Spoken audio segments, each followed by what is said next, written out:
할아버지, 어디 가시는 거예요? 밖에 비 너무 많이 와요. 할아버지, 우산도 없잖아요. 하준아, 할아버지, 잠깐만. 나갔다 올게. 빨리 들어가. 감기 걸려. 싫어요. 할아버지 가면 절대 안 돼요. 저번에 엄마가 아빠한테 할아버지, 이제 안 오셔도 된다고 말한 거 들었어요. 그래서 할아버지가 가는 거예요? 할아버지. 하준아, 당장 들어와. 밖에 비 오잖아. 제발요.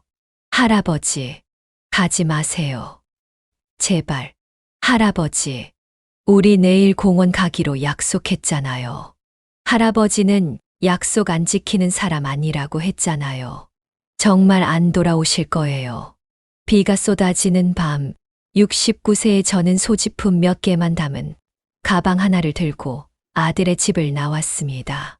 며느리가 내뱉은 마지막 말이 귓가에 맴돌았습니다.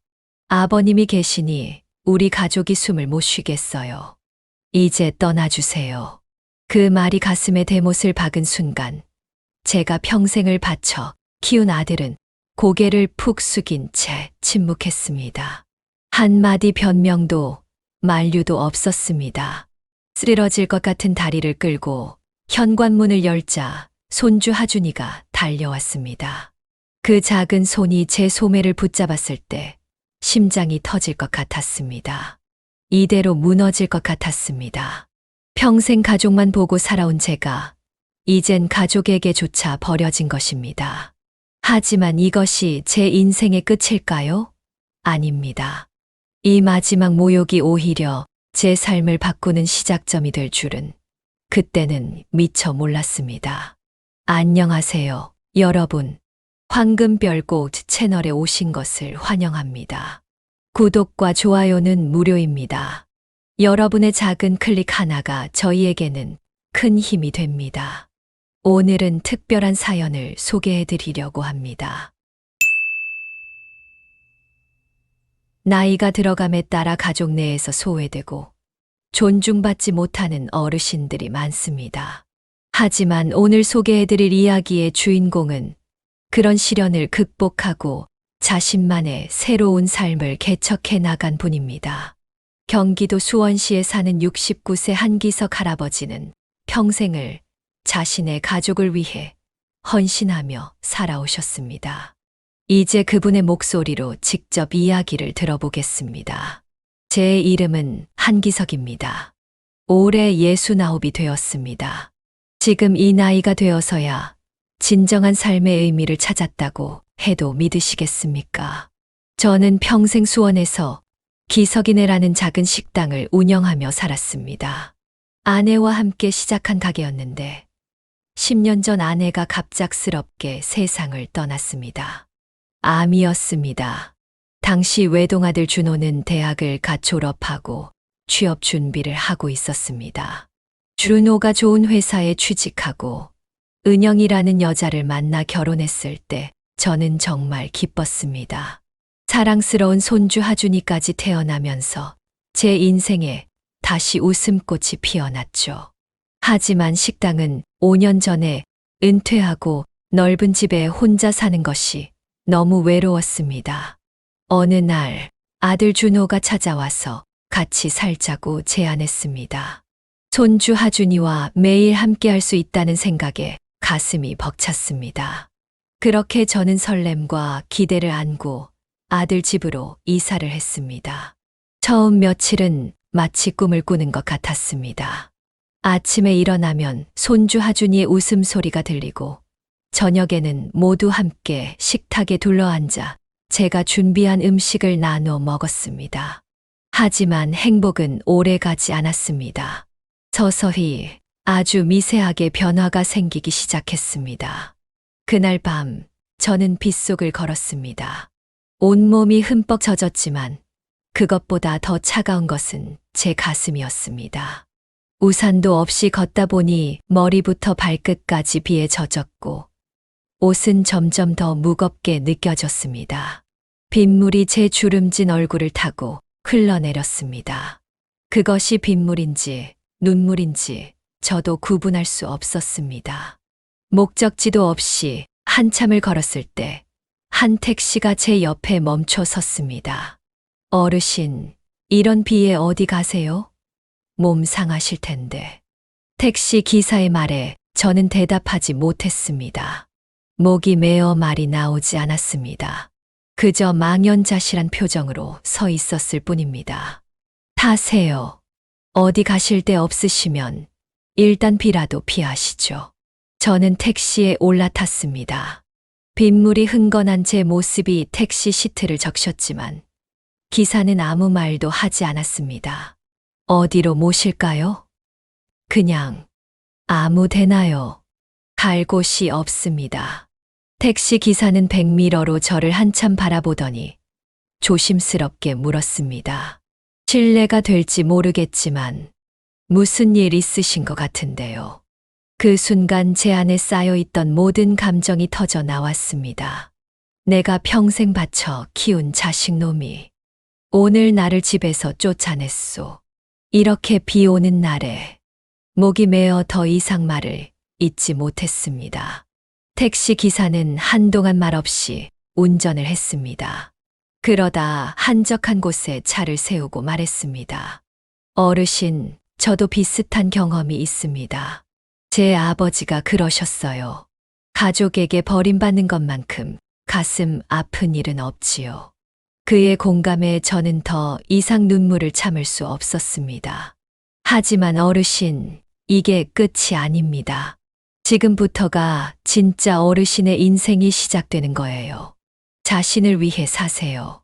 그게 가장 처절한 복수가 될 겁니다. 복수. 그 단어가 제 가슴에 불을 지폈습니다. 평생 남에게 해를 끼치거나 원한을 품어본 적 없는 제가 처음으로 복수를 생각했습니다. 하지만 이것은 단순한 안갚음이 아니었습니다. 제 존재 가치를 증명하고 버림받은 제가 오히려 더 강해질 수 있다는 것을 보여주는 처절한 복수였습니다. 그런데 어르신, 오늘 밤 어디서 주무실 거예요? 택시 기사의 질문에 저는 잠시 생각했습니다. 갈 곳이 없었습니다.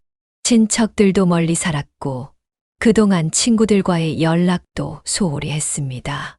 가족만 있으면 된다고 생각했기 때문입니다. 문득 오랜 친구 박명수가 생각났습니다. 명수는 군대 시절부터 알고 지낸 친구로 지금은 은퇴 후 요양원에서 원예 치료사로 일하고 있었습니다. 몇 년 전에 우연히 재회했을 때 언제든 도움이 필요하면 찾아오라고 했던 기억이 났습니다.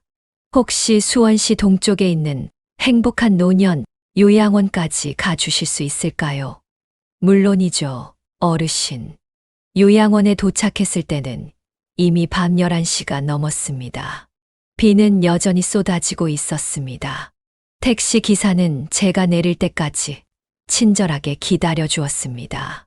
어르신, 힘내세요. 인생은 때론 가장 어두운 순간에 새로운 빛을 발견하기도 합니다. 그의 따뜻한 말에 감사 인사를 전하고 저는 비틀거리며 요양원 입구로 향했습니다. 문을 두드리자 당직 중이던 직원이 문을 열어주었습니다. 소리를 듣고 명수도 나왔습니다. 이게 누구야? 기석이 아니냐? 이 밤에 웬일이야? 온몸이 다 젖었네. 명수는 저를 보자마자 놀란 표정을 지었습니다. 저는 더 이상 참을 수 없어 그 자리에 주저앉았습니다. 명수야, 나 집에서 쫓겨났어. 명수는 아무 말 없이 저를 꼭 안아주었습니다. 그 순간 처음으로 제가 완전히 혼자가 아니라는 것을 느꼈습니다. 비록 가족에게는 버림받았지만 아직 저를 진심으로 걱정해주는 사람이 있다는 사실이 위로가 되었습니다. 그날 밤 명수는 요양원 직원 숙소에 빈 방 하나를 저에게 내어주었습니다. 따뜻한 물로 샤워를 하고 건조한 옷으로 갈아입은 후 저는 침대에 누웠습니다. 하지만 잠은 오지 않았습니다. 천장을 바라보며 저는 오늘 있었던 일을 되새겼습니다. 아들과 며느리의 차가운 눈빛, 손주 하준이의 눈물, 빗속에 홀로 서 있던 제 모습. 그 모든 것이 제 가슴을 찢어 놓았습니다. 하지만 동시에 택시 기사의 말이 계속 머릿속에 맴돌았습니다. 자신을 위해 사세요. 그게 가장 처절한 복수가 될 겁니다. 그날 밤 저는 결심했습니다. 더 이상 과거에 매달리지 않고 제 자신을 위한 새로운 삶을 시작하기로. 그리고 언젠가는 제가 얼마나 소중한 사람이었는지 아들 가족에게 보여주기로. 단순한 복수가 아닌 제 가치를 증명하는 처절한 복수를 하기로 결심했습니다. 다음 날 아침, 저는 제 인생에서 처음으로 어떤 의무감도 없이 눈을 떴습니다. 가족을 위해 일어나야 할 필요도, 아들 회사 출근 시간에 맞춰 아침을 준비할 필요도 없었습니다. 이상한 해방감이 느껴졌지만 동시에 공허함도 밀려왔습니다. 기서가 잘 잤어. 아침 먹으러 내려와. 명수의 목소리에 저는 천천히 침대에서 일어났습니다. 창밖을 보니 어제의 폭풍우는 그쳤고 맑은 하늘이 펼쳐져 있었습니다. 아이러니하게도 제 인생에서 가장 어두운 날 다음에 이토록 맑은 아침이 올 줄은 몰랐습니다. 식당으로 내려가자 명수가 이미 아침을 준비해 놓고 있었습니다. 앉아, 커피 마시면서 이야기하자. 어제는 너무 늦어서 자세히 듣지 못했는데 대체 무슨 일이 있었던 거야? 저는 모든 이야기를 털어놓았습니다. 아들과 함께 살게 된 과정부터 점점 소원해진 관계, 그리고 마침내 비 오는 밤에 쫓겨난 일까지. 명수는 묵묵히 들었습니다. 그래서 앞으로 어떻게 할 생각이야? 솔직히 모르겠어. 집으로 돌아갈까 생각도 했지만 잠깐 내 집은 어떻게 됐지? 아들네 가족과 같이 살려고 팔았던 거 아니야? 맞습니다. 제 평생의 보금자리였던 집을 팔고 그 돈으로 아들의 더 넓은 집을 마련하는 데 보탰습니다. 모든 것을 아들 가족에게 바쳤던 것입니다. 그럼 지금 내가 갈 집도 없다는 거네? 그 말에 저는 현실을 직시하게 되었습니다. 저는 이제 진정한 의미의 무주택자였습니다. 평생 모은 재산을 자식을 위해 써버렸고 이제 돌아갈 곳조차 없었습니다. 기서가, 내가 제안 하나 할게. 우리 요양원에 지금 주방장이 필요해. 식당 운영했던 내 경험이면 충분히 할 수 있을 거야. 여기서 일하면서 당분간 숙소도 쓰는 건 어떨까? 명수의 제안에 저는 망설였습니다. 요양원 주방장이라. 식당을 운영했던 경험은 있지만 이런 대규모 주방은 처음이었습니다. 난 그런 일 해본 적 없는데 내가 했던 기석이네가 수원에서 꽤 유명했잖아. 내 음식 솜씨는 내가 보증할 수 있어. 무엇보다 우리 어르신들께 맛있는 음식을 만들어줄 사람이 필요해. 명수의 말에 저는 깊이 생각했습니다. 이 제안은 단순히 직장을 구하는 것 이상의 의미가 있었습니다. 제가 다시 일어설 수 있는 기회, 그리고 제 가치를 증명할 수 있는 방법이었습니다. 알았어. 한번 해볼게. 그날부터 저는 행복한 노년 요양원의 주방장으로 일하기 시작했습니다. 처음에는 낯설고 어려웠습니다. 많은 양의 음식을 준비해야 했고 어르신들의 건강 상태에 맞춘 식단을 고려해야 했습니다. 요양원의 기존 메뉴는 너무 단조로웠습니다. 매일 비슷한 음식, 간도 제대로 안 맞는 반찬들. 어르신들의 표정에서 식사 시간이 그다지 즐겁지 않다는 것을 느낄 수 있었습니다. 이렇게 드시면 입맛이 없으실 텐데.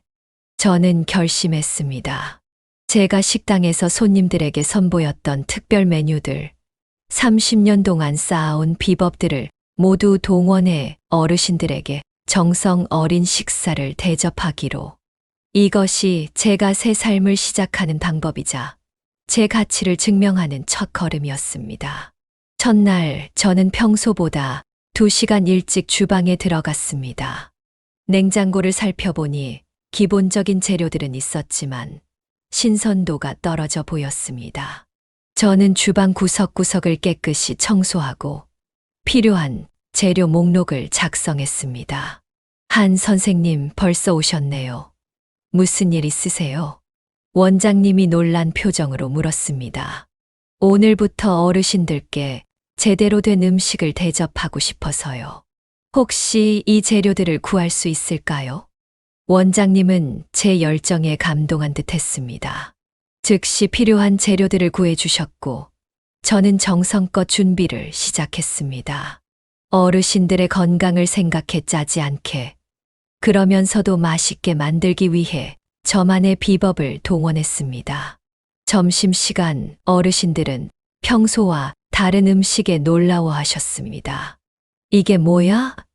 오늘 음식이 달라졌네. 이 맛은 내 고향 맛이잖아. 어르신들의 얼굴에 미소가 번졌습니다.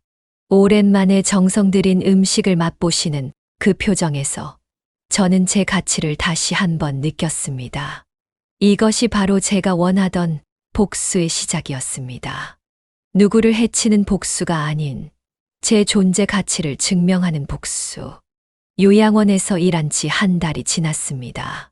제 음식에 관한 소문이 요양원 전체에 퍼졌고 어르신들은 식사 시간이 되면 예전보다 훨씬 일찍 식당에 모이셨습니다. 심지어 이전에는 식사를 거르시던 분들도 이제는 빠짐없이 나오셨습니다. 한 선생님, 대단하십니다. 어르신들 식사량이 눈에 띄게 늘었어요. 영양사 선생님 말로는 건강 상태도 좋아지고 계시대요. 원장님의 칭찬에 저는 겸손하게 웃었지만 속으로는 뿌듯했습니다. 제가 하는 일이 단순히 음식을 만드는 것 이상의 의미를 갖게 된 것 같았습니다. 어느 날, 한 어르신이 저를 불러 세웠습니다. 한 선생, 이리 와보게. 내가 묻고 싶은 게 있어. 박영철 어르신은 요양원에서 가장 나이가 많으신 분이었습니다. 94세의 고령에도 정신이 또렷하셨고 다른 어르신들 사이에서 존경받는 분이었습니다. 네, 어르신. 무엇을 도와드릴까요? 자네가 만드는 이 된장찌개, 내가 고향에서 먹던 맛이랑 똑같아. 어디서 배웠나? 저는 웃으며 대답했습니다. 제가 30년 넘게 식당을 했거든요. 전라도에서 온 손님들이 특히 좋아하셨어요. 그래, 내가 전라도 순창 출신인데. 참, 자네는 왜 이런 곳에서 일하고 있나? 자네 실력이면 더 좋은 곳에서 일할 수 있을 텐데. 그 질문에 저는 잠시 말문이 막혔습니다. 제 이야기를 털어놓을 준비가 되어 있지 않았기 때문입니다. 하지만 박 어르신의 따뜻한 눈빛에 저는 용기를 냈습니다. 사실, 제가 가족에게 버림받았습니다. 아들 집에서 쫓겨나 곳이 없었는데, 오랜 친구가 이곳을 소개해 줬어요. 박 어르신은 깊이 고개를 끄덕였습니다. 그랬구먼. 내 아들도 날 요양원에 맡기고 명절에도 오지 않아. 하지만 자네, 그게 자네 인생의 끝이 아니야. 오히려 시작일 수도 있어. 그 말씀이 제 가슴에 와닿았습니다. 맞습니다. 이것은 끝이 아닌 시작이었습니다. 제가 진정으로 하고 싶었던 일, 제 가치를 인정받는 삶의 시작이었습니다. 그날 이후 저는 단순히 음식을 만드는 것을 넘어 어르신들과 더 많은 이야기를 나누기 시작했습니다. 그들의 고향 음식, 추억의 맛, 그리고 인생 이야기까지. 저는 그들의 이야기에서 영감을 얻어 새로운 메뉴를 개발했습니다. 이번 주 특별 메뉴는 추억의 고향 밥상입니다. 각 지역의 대표 음식을 준비했으니 맛있게 드세요. 어르신들은 열광했습니다. 자신의 고향 음식을 보며 눈시울을 붉히시는 분들도 계셨습니다. 그 모습을 보며 저는 제가 단순히 배를 채우는 음식이 아닌 마음의 위로까지 전하고 있다는 것을 깨달았습니다. 어느 날 원장님이 특별한 제안을 하셨습니다. 한 선생님, 다음 주에 지역 요양원 연합 행사가 있어요. 각 요양원에서 음식을 준비해 품평회도 하고 어르신들이 함께 모이는 자리인데 우리 요양원 대표로 음식을 준비해 주실 수 있을까요? 이 제안은 제게 큰 도전이었습니다. 다른 요양원들도 참가하는 행사에서 제 음식을 선보인다는 것은 부담스러웠지만 동시에 제 실력을 인정받을 수 있는 기회이기도 했습니다. 네, 최선을 다해 준비하겠습니다. 그날 밤 저는 무슨 음식을 준비할지 고민했습니다. 화려하고 특별한 음식보다는 어르신들의 마음을 따뜻하게 해줄 수 있는 음식이 좋을 것 같았습니다.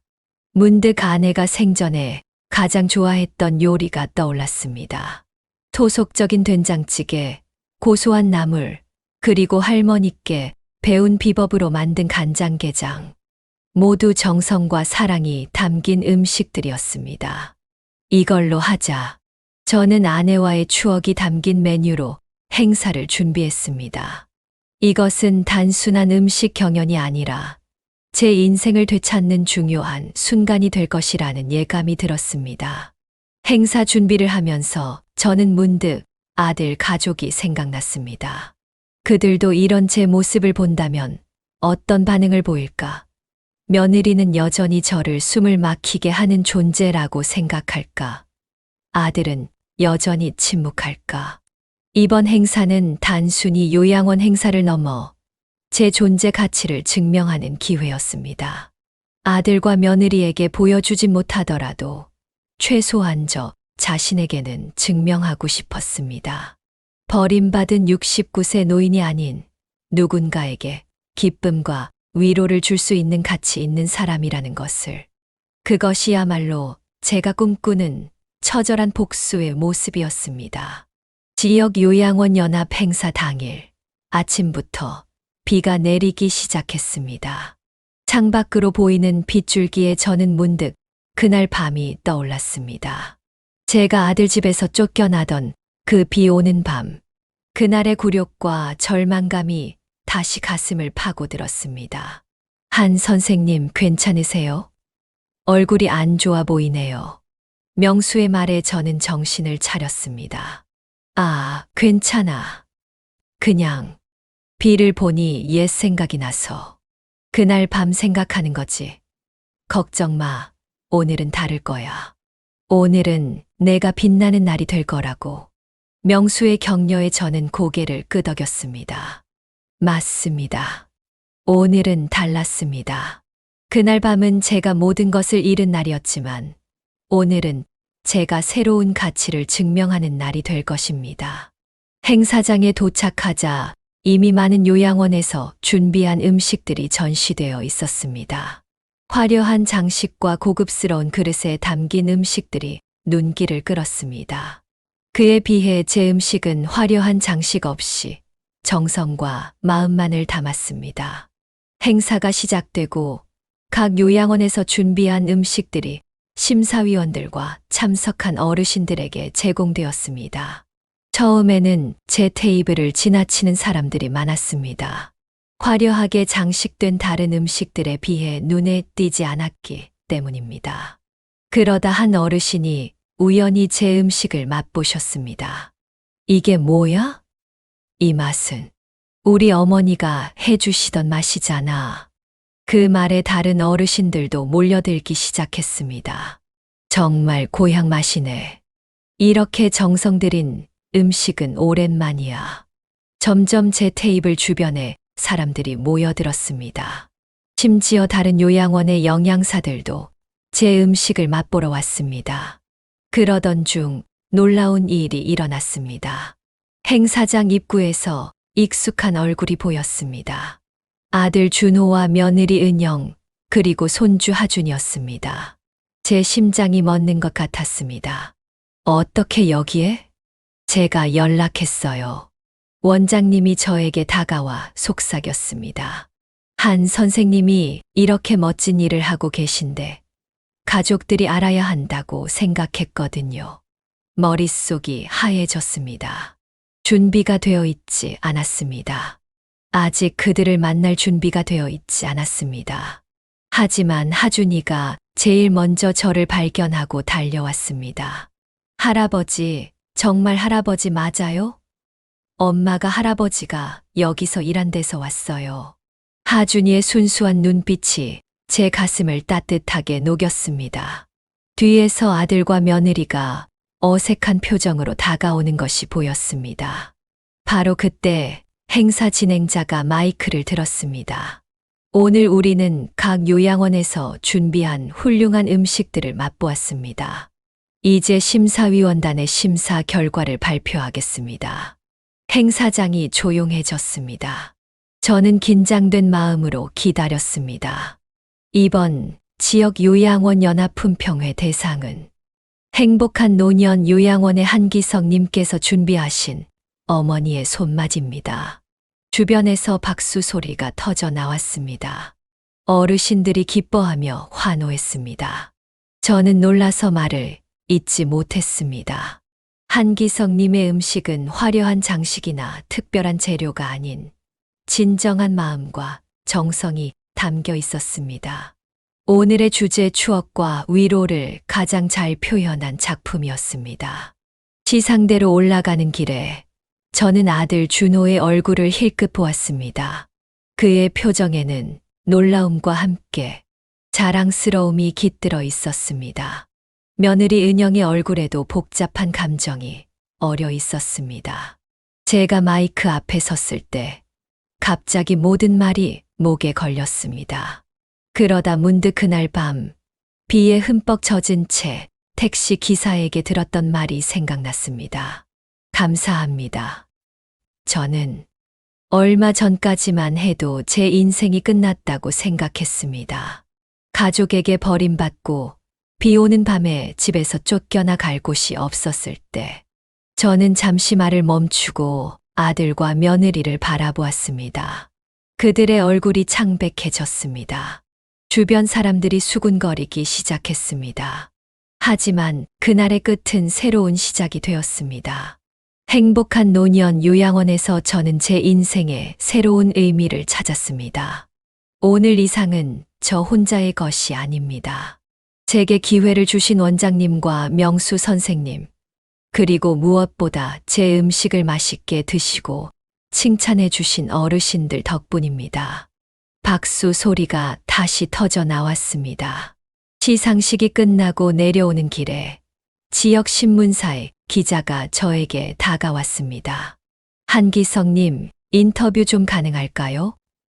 69세에 새로운 인생을 시작하신 이야기가 정말 감동적입니다. 저는 잠시 망설였지만 원장님의 격려에 힘입어 인터뷰에 응했습니다. 이것이 제 이야기를 더 많은 사람들에게 전하는 기회가 될 것이라고 생각했습니다.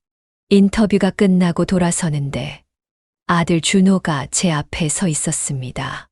아버지, 정말 축하드립니다. 그의 목소리에는 감탄과 함께 부끄러움이 묻어 있었습니다. 저는 담담하게 대답했습니다. 고맙다, 준호야. 아버지 말씀처럼 정말 그날 밤에 비 오는 날에 아버지를 내쫓은 겁니까? 주변 사람들이 우리 대화에 귀를 기울이는 것이 느껴졌습니다. 며느리 은영은 부끄러운 듯 고개를 숙였습니다. 이제 사람들은 알고 있었습니다.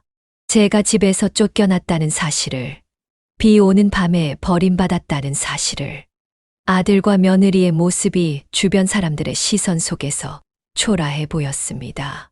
그것이 바로 제가 원했던 처절한 복수의 순간이었습니다. 저를 버린 가족이 공개적으로 부끄러움을 느끼는 순간. 하지만 이상하게도 제 마음에는 기쁨보다는 슬픔이 더 컸습니다. 그날 일은 이제 중요하지 않아. 나는 지금 내 삶을 찾았으니까. 행사가 끝나고 저는 상장과 상금을 들고 요양원으로 돌아왔습니다. 하지만 마음은 복잡했습니다. 아들과 며느리의 당혹스러운 표정, 주변 사람들의 수군거림, 그리고 제 가슴 한켠에 남아있는 씁쓸함. 이것이 제가 원했던 복수였을까요? 다음 날 아침, 제가 출근하자 동료들이 축하해 주었습니다. 어르신들도 저를 보며 환한 미소를 지어주셨습니다. 행사에서의 수상 소식이 요양원 전체에 퍼진 것 같았습니다. 한 선생님 축하드려요. 신문에도 나왔어요. 직원 한 명이 지역 신문을 보여주었습니다. 제 사진과 함께 커다란 제목이 눈에 들어왔습니다. 69세 할아버지, 비 오는 밤 가족에게 쫓겨나세 인생 시작하다. 기사는 제 이야기를 상세히 다루고 있었습니다. 30년 넘게 식당을 운영하며 가족을 위해 헌신했던 이야기, 아들 집에서 비 오는 밤에 쫓겨난 이야기, 그리고 요양원에서 새로운 삶을 시작해 성공한 이야기까지. 심장이 빠르게 뛰었습니다. 이제 모든 사람들이 알게 되었습니다. 제 아들이 저를 어떻게 대했는지, 제가 어떤 상처를 받았는지. 이것이 진정한 의미의 처절한 복수였습니다. 하지만 왜 제 마음은 시원하지 않았을까요? 그날 오후 원장님이 저를 사무실로 불렀습니다. 한 선생님, 큰 소식이 있어요. 지역 방송국에서 연락이 왔어요. 선생님의 이야기가 감동적이라며 다큐멘터리로 만들고 싶다고 하네요. 저는 놀라서 말을 잇지 못했습니다. 다큐멘터리라니요? 네, 새로운 시작이라는 프로그램인데 인생의 역경을 이겨내고 다시 시작한 분들의 이야기를 다루는 프로그램이라고 해요. 선생님의 이야기가 많은 사람들에게 용기와 희망을 줄 수 있을 거라고 생각하시나 봐요. 저는 한참을 고민했습니다. 제 이야기가 더 많은 사람들에게 알려진다는 것은 아들 가족에게 더 큰 부끄러움을 안겨줄 수도 있다는 뜻이었습니다. 그것이 정말 제가 원하는 것인지 확신이 서지 않았습니다. 생각해 볼 시간을 주세요. 그날 저녁 퇴근 후 제 숙소로 돌아가는 길에 핸드폰이 울렸습니다. 발신자를 확인하니 아들 준호였습니다. 순간 가슴이 철렁 내려앉았습니다. 여보세요. 아버지, 저 준호입니다. 아들의 목소리는 떨리고 있었습니다. 그래, 무슨 일이니? 어제 정말 축하드립니다. 아버지가 그렇게 대단한 일을 하고 계신 줄 몰랐어요. 고맙다. 그리고 신문 기사 봤습니다. 아버지 말씀이 맞아요. 저와 은영이가 정말 아버지를 내쫓았어요. 비 오는 날에 정말 죄송합니다. 그의 목소리에서 진심 어린 후회가 느껴졌습니다. 하지만 저는 쉽게 마음을 열 수 없었습니다. 왜 이제 와서 사과하는 거니? 기사 때문에 창피해서. 아니에요, 아버지. 물론 주변에서 많이 물어보고 수군거리는 건 사실이에요. 하지만 그것보다 어제 아버지가 수상하시는 모습을 보고 깨달았어요. 아버지가 얼마나 대단한 분이신지, 그리고 저희가 얼마나 어리석었는지. 침묵이 이어졌습니다. 저는 한참 동안 말을 잇지 못했습니다. 아버지, 한 번만 기회를 주세요. 만나서 제대로 사과드리고 싶습니다. 은영이도 정말 후회하고 있어요. 하준이는 매일 할아버지 보고 싶다고 울어요. 그 말에 제 마음이 흔들렸습니다. 손주 하준이의 모습이 떠올랐습니다. 그 아이의 순수한 눈빛, 저를 끌어안던 작은 팔. 그리운 마음이 밀려왔습니다. 언제 만날까? 내일. 시간 되시면 저희 집에 와주세요. 저녁 식사라도 함께해요. 잠시 생각한 후 저는 답했습니다. 그래, 가보지. 전화를 끊고 창밖을 바라보았습니다. 하늘에는 별이 총총히 빛나고 있었습니다. 마치 아내가 저를 내려다보며 미소 짓고 있는 것 같았습니다. 여보, 나 어떡하면 좋을까? 정말 용서해 주는 게 맞을까? 물론 대답은 없었지만 가슴 속에서 작은 목소리가 들리는 것 같았습니다. 용서는 상대방이 아닌 자신을 위한 것이다. 다음 날 저녁, 저는 떨리는 마음으로 아들의 집을 찾았습니다. 그날 밤 비를 맞으며 쫓겨났던 바로 그 집이었습니다. 현관 앞에 서자 온갖 감정이 물밀듯이 밀려왔습니다. 분노, 슬픔, 그리움, 두려움. 저는 깊이 숨을 들이쉬고 초인종을 눌렀습니다. 문이 열리고 하준이가 달려 나왔습니다. 할아버지, 정말 오셨어요. 할아버지. 하준이가 제 다리를 꼭 안았습니다. 그 순간 모든 복잡한 감정이 녹아내리는 것 같았습니다. 저는 손주를 안아들고 집 안으로 들어갔습니다. 아들과 며느리가 거실에서 긴장된 표정으로 서 있었습니다. 식탁 위에는 정성스럽게 차려진 음식들이 보였습니다. 며느리 은영이 먼저 고개를 숙였습니다. 아버님, 정말 죄송합니다. 제가 너무 이기적이었어요. 아들 준호도 깊이 허리를 굽혔습니다. 아버지, 용서해 주세요. 비 오는 날 아버지를 내보낸 건 제 인생 최대의 실수였습니다. 그들의 진심 어린 사과에 제 마음의 벽이 조금씩 허물어지는 것을 느꼈습니다. 하지만 쉽게 모든 것을 용서할 수는 없었습니다. 자, 앉아서 이야기하자. 우리는 식탁에 둘러앉았습니다. 어색한 침묵이 흘렀습니다. 아들과 며느리는 눈치를 보며 음식을 제게 권했습니다. 아버지, 많이 드세요.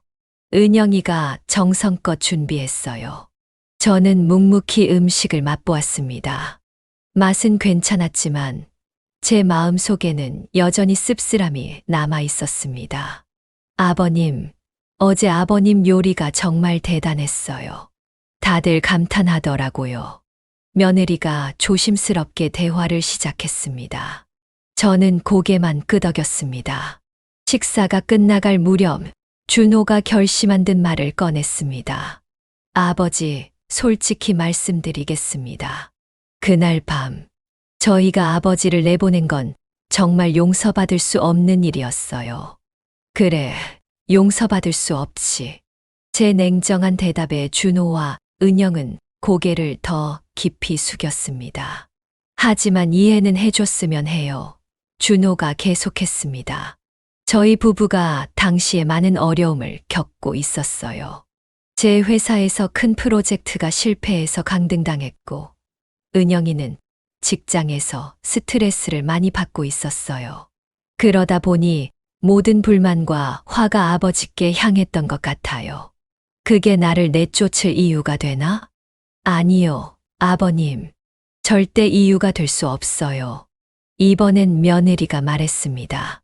그녀의 눈에 눈물이 고였습니다. 저희가 정말 이기적이었어요. 아버님을 가족으로 생각하지 않고 부담으로만 여겼어요. 하지만 아버님이 떠나시고 난 후에야 깨달았어요. 아버님이 얼마나 소중한 존재였는지. 특히 하준이가 많이 힘들어했어요.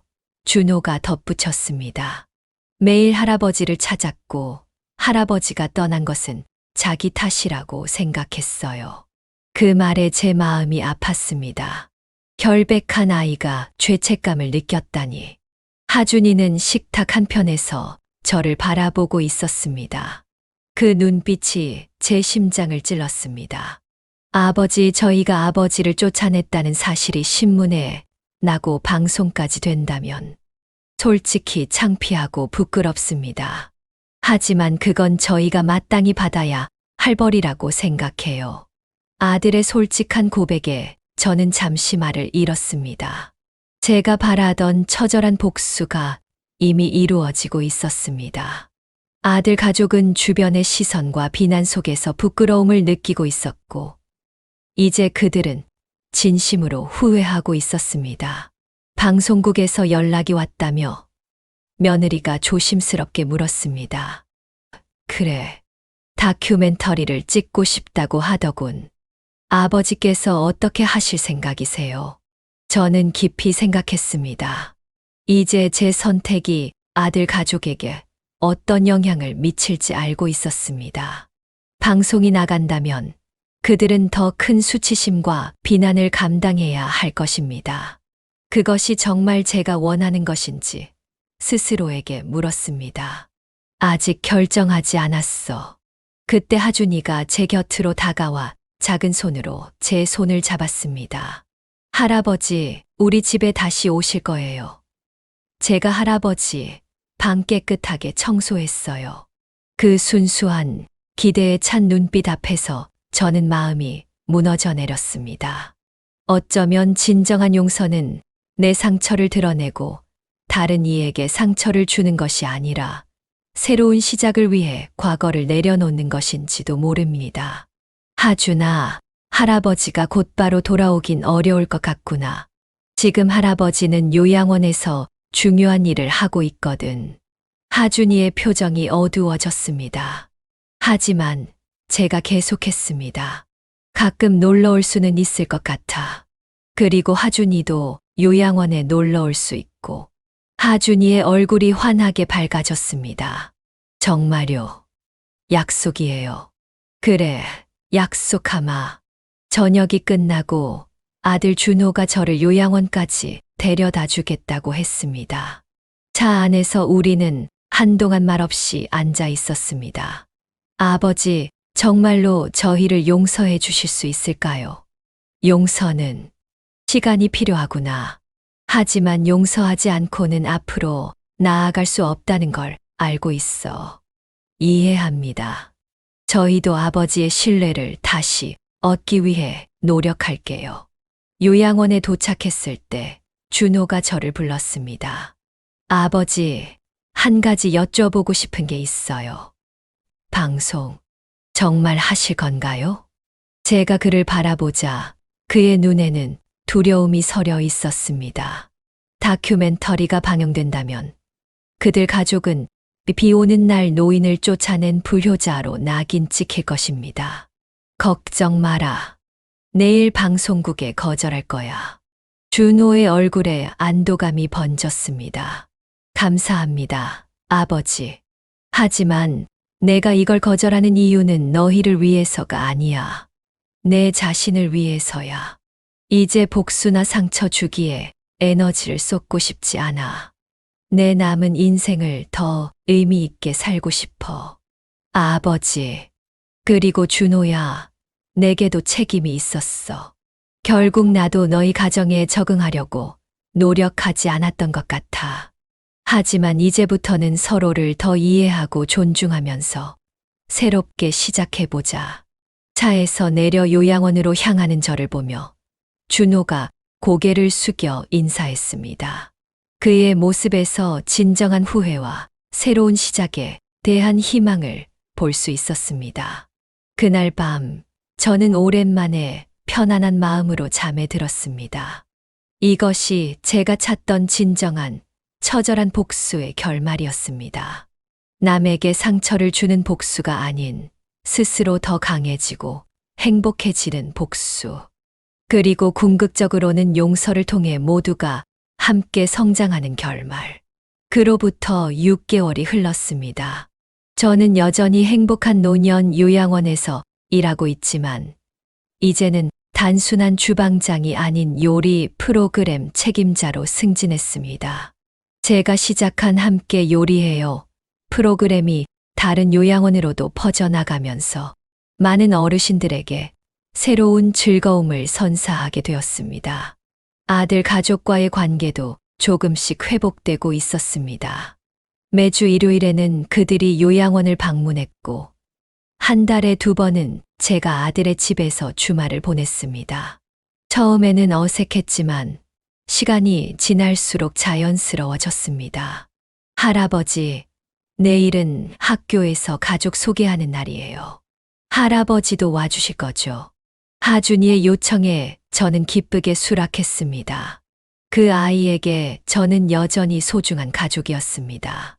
어느 비 오는 날 저녁, 요양원으로 돌아오는 길에 문득 그날 밤이 생각났습니다. 제가 아들 집에서 쫓겨나던 그 비 오는 밤. 하지만 이상하게도 예전처럼 가슴이 아프지 않았습니다. 오히려 그날이 없었다면 지금의 제가 없었을 것이라는 생각이 들었습니다.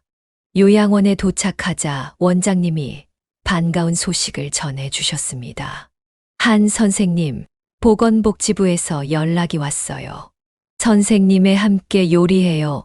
프로그램이 노인복지 우수 프로그램으로 선정되어 표창장을 수여한대요. 이 소식은 곧 지역 신문에도 실렸습니다. 이번 기사의 제목은 달랐습니다. 비 오는 밤 쫓겨난 할아버지, 어르신들에게 희망을 선물하다. 이 기사를 본 아들과 며느리는 이전과 달리 자랑스러워했습니다. 이제 그들은 제 성공 이야기의 일부로서 할아버지를 내쫓은 불효자 가족이 아닌 어려움을 딛고 새 출발한 가족으로 그려졌기 때문입니다. 표창장을 받는 날, 객석에는 아들 가족과 요양원 식구들이 앉아 뜨거운 박수를 보내주었습니다. 제가 단상에 올라 소감을 발표할 때 제 눈에 맺힌 눈물은 이제 슬픔의 눈물이 아닌 기쁨과 감사의 눈물이었습니다. 이 상은 저 혼자의 것이 아닙니다. 제게 새로운 기회를 주신 행복한 노년 요양원 식구들, 그리고 어려운 시간을 함께 이겨낸 제 가족에게 감사드립니다. 연단에서 내려오자 하준이가 달려와 저를 안았습니다. 할아버지가 최고예요. 우리 반 친구들도 할아버지 자랑했더니 부러워했어요. 그 말에 저는 웃음을 터뜨렸습니다. 아들과 며느리도 다가와 축하해 주었습니다. 이제 우리는 진정한 의미의 가족이 되어가고 있었습니다. 집으로 돌아가는 차 안에서 아들이 조심스럽게 제안했습니다. 아버지, 이제 저희 집으로 완전히 오시는 건 어떨까요? 저희가 더 넓은 집으로 이사했고 아버지를 위한 독립된 공간도 마련했어요. 저는 잠시 생각했습니다. 6개월 전이었다면 망설임 없이 받아들였을 제안이었지만 이제는 다른 생각이 들었습니다. 고맙다, 준호야. 하지만 지금은 요양원에 계속 있고 싶구나. 내가 거기서 하는 일이 정말 소중하고 많은 어르신들이 나를 필요로 해. 물론 자주 너희 집에 놀러 가고 하준이와도 많은 시간을 보내고 싶어. 아들은 이해한다는 듯 고개를 끄덕였습니다. 그래요, 아버지. 아버지의 선택을 존중할게요. 그리고 자랑스럽습니다. 아버지가 자신의 길을 찾아 행복해 하시는 모습이 정말 좋아요. 그날 밤 요양원으로 돌아온 저는 창밖의 별을 바라보며 아내에게 말을 건넸습니다. 여보, 보고 있나요? 우리 가족이 다시 하나가 되었어요. 하지만 이제는 달라요. 서로를 더 존중하고 이해하게 되었죠. 그리고 나도 많이 변했어요. 이제는 내 자신을 위한 삶도 소중하게 생각하게 되었어요. 창밖에서 별빛이 더 밝게 빛나는 것 같았습니다. 마치 아내가 미소 지으며 저를 축복해 주는 것처럼. 1년 후, 제 인생에는 또 다른 변화가 찾아왔습니다. 보건복지부 표창 이후, 저는 전국 각지의 요양원과 노인복지센터에서 특강 요청을 받기 시작했습니다. 노년의 활력, 요리로 찾다라는 주제로 강연을 다니게 되었습니다. 처음에는 많은 사람들 앞에서 말하는 것이 두려웠지만 제 이야기가 누군가에게 용기와 희망을 줄 수 있다는 생각에 용기를 냈습니다. 강연에서 저는 제 경험을 솔직하게 나눴습니다. 비 오는 밤 집에서 쫓겨났던 이야기부터 요양원에서 새 인생을 시작한 과정까지 70세가 넘은 나이에도 새로운 시작은 가능합니다. 오히려 그동안의 경험과 지혜가 더 큰 가치를 발휘할 수 있죠. 강연이 끝나면 항상 많은 분들이 저에게 다가와 감사의 말씀을 전했습니다. 특히 비슷한 상처를 가진 어르신들이 많았습니다. 선생님 이야기를 듣고 용기를 얻었어요. 저도 가족에게 버림받았는데 이제는 새로운 시작을 해보려고요. 이런 말씀을 들을 때마다 제 가슴은 뜨거워졌습니다. 제 아픔이 다른 이들에게 희망이 된다는 것. 그것이야말로 진정한 처절한 복수의 완성이었습니다.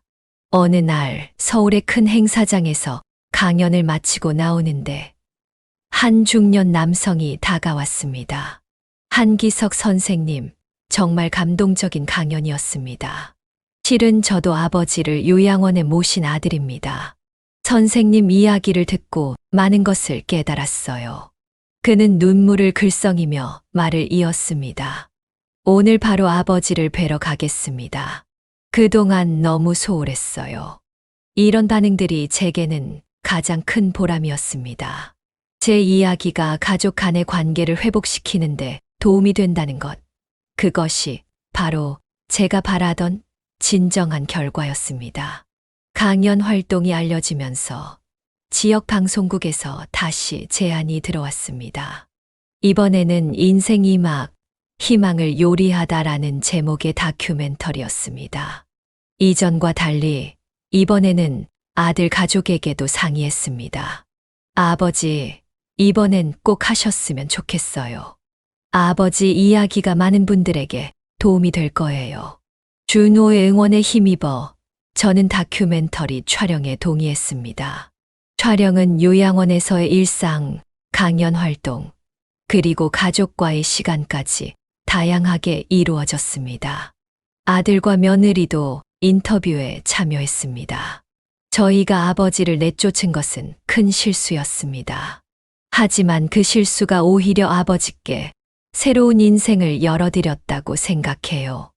물론 그렇다고 저희의 잘못이 정당화되는 건 아니지만 이제는 서로를 더 이해하고 존중하는 가족이 되었습니다.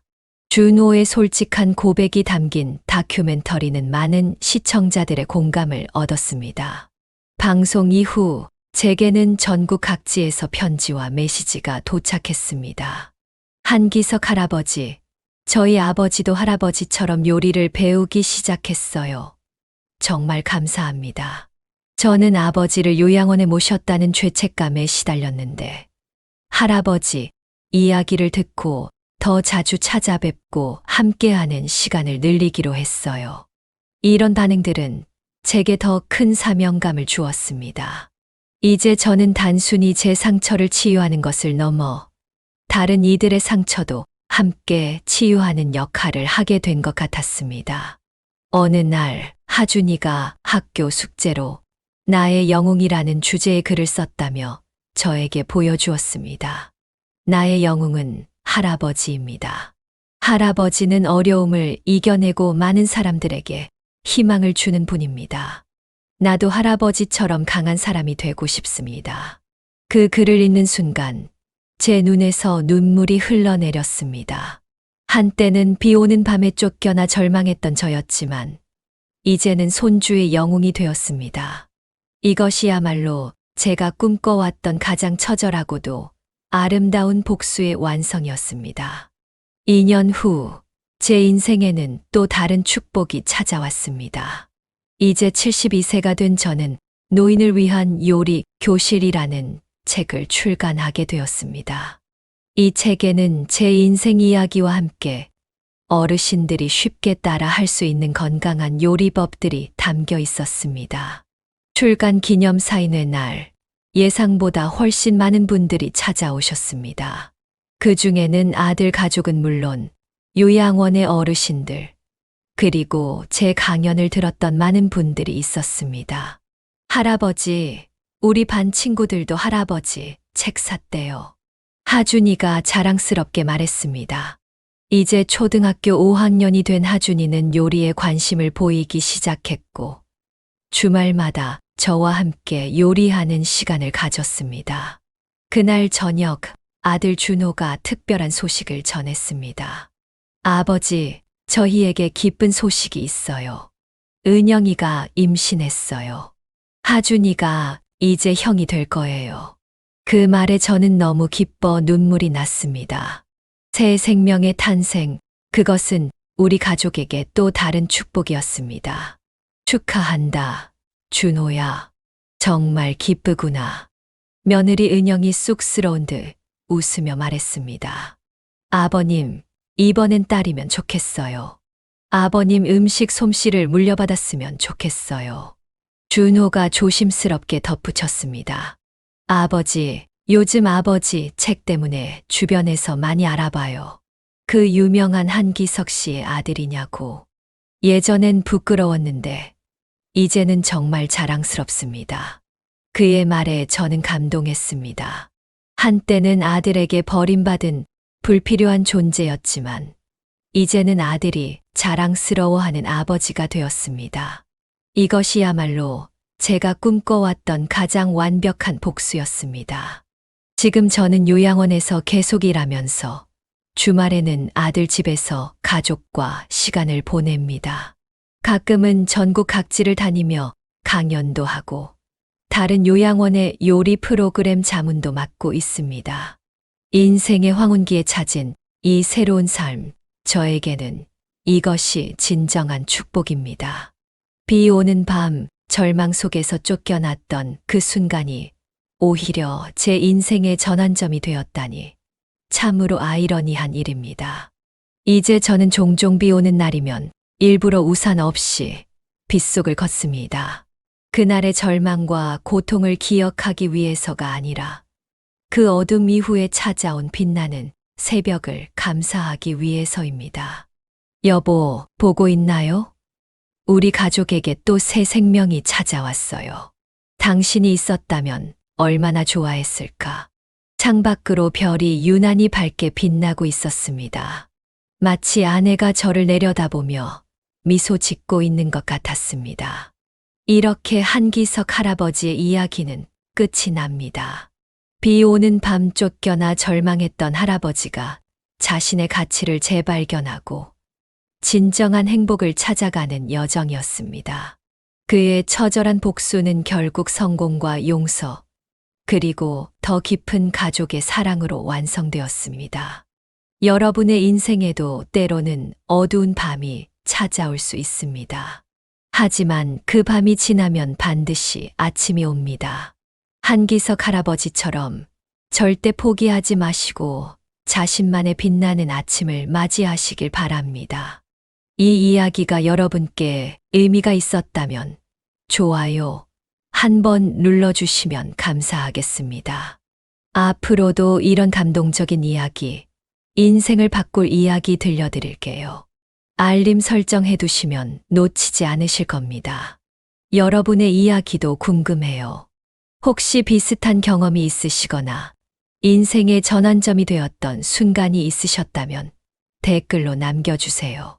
함께 나눠볼게요. 황금별곡 채널에서 함께 해주셔서 감사합니다. 다음 이야기로 찾아뵙겠습니다.